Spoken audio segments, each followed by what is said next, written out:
semua melihat fenomena yang ada itu memang dari dulu sering terjadi. Cuma kita harus pahami, kita hidup sudah lama menjadi negara Indonesia. Dan itu disepakati oleh semua ormas, terutama yang Muhammadiyah NU dan yang pra kemerdekaan. Dan bagaimanapun pemimpin kita harus tunduk. Kalau dulu istilahnya Abdul Syaukah ya Bung Karno, dan sampai sekarang.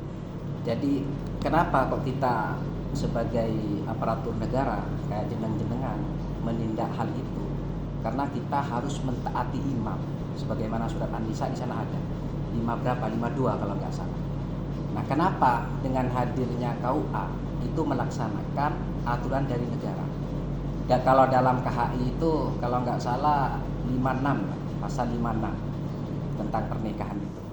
Kalau MUI 2024 kalau nggak salah fatwanya.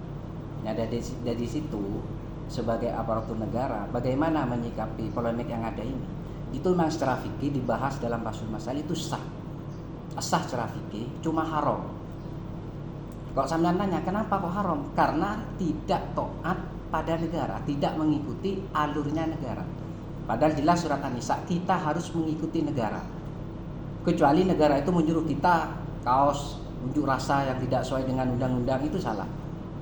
Atau kita misalnya melegalkan yang tidak dianjurkan negara atau pertentangan dengan agama.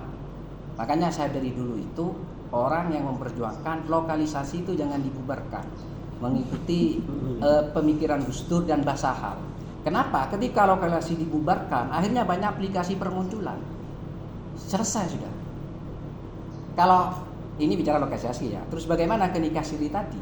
Itu secara syarat kalau sudah mencukupi rukunnya sah, cuma haram. Kalau kita nanya kenapa kok haram?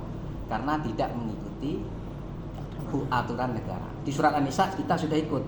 Kayak kita nanya lewat gak pakai helm, gak apa-apa ditilang karena tidak ikut aturan negara. Tasarruful imam kita sudah paham, gak usah kita saling pelajar. Kebijakan pemerintah itu lebih maslahat untuk kita semua.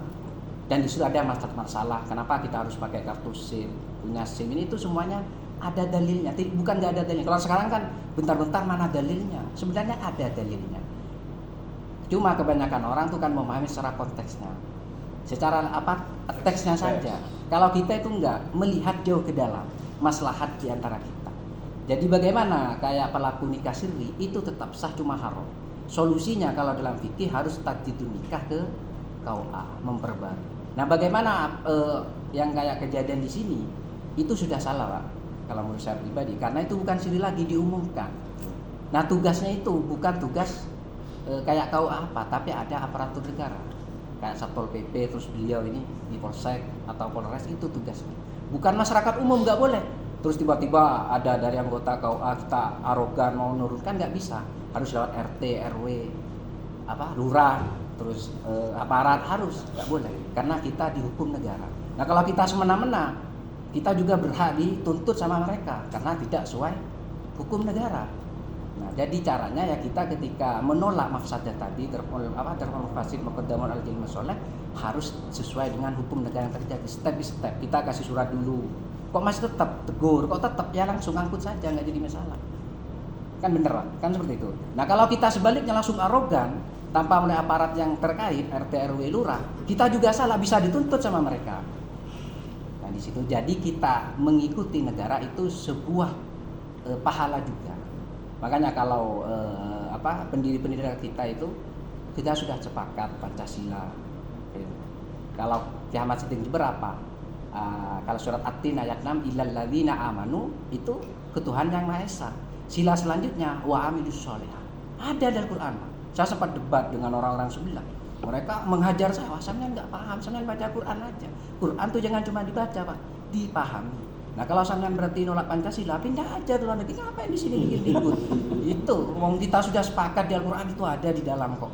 Nah, cuma kita enggak kurang nih intinya keren.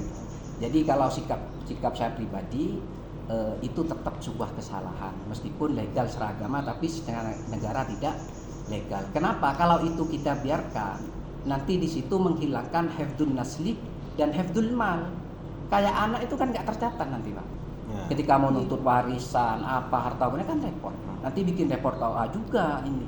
Nah, disitulah Jadi sebaiknya hal seperti itu kita tutup. Satu daroe dan maslahat mursalah. Setelah kita tutup sudah di situ, nggak usah kita kasih ruang lagi. Kecuali saya bilang kecuali kalau betul-betul sirri. Kayak saya bila Ustaz Ahmadi misalnya terus Pak Lurah, kayak sudah diam aja sudah selesai. Baru ke Kauas 1 bulan kan itu selesai, Pak. Kan itu selesai kan sirri betul. Tapi kalau sampai kita publik kan nggak sirri lagi, Pak. Kan gitu, nggak sirri lagi jadinya. Jadi konsumsi umum disitulah fitnahnya yang ada kayak gitu. Kan kalau berdua kan selesai. Ya mungkin itu pandangan saya. Jadi kesimpulannya sebaik mungkin hal-hal seperti itu di masyarakat ya minta dukungannya dari RT lurah dan yang terkait, terutama harus melibatkan aparat negara untuk menindak orang seperti yang jelas step-step ya, ditegur, jangan langsung diangkut tapi ditegur dulu. Nah, kok tetap ya diangkut seperti itu. Mungkin itu yang bisa sampaikan, kurang lebihnya mohon maaf. Assalamualaikum warahmatullahi wabarakatuh. Mungkin bisa Langsung satu lagi Mas. Mungkin mohon izin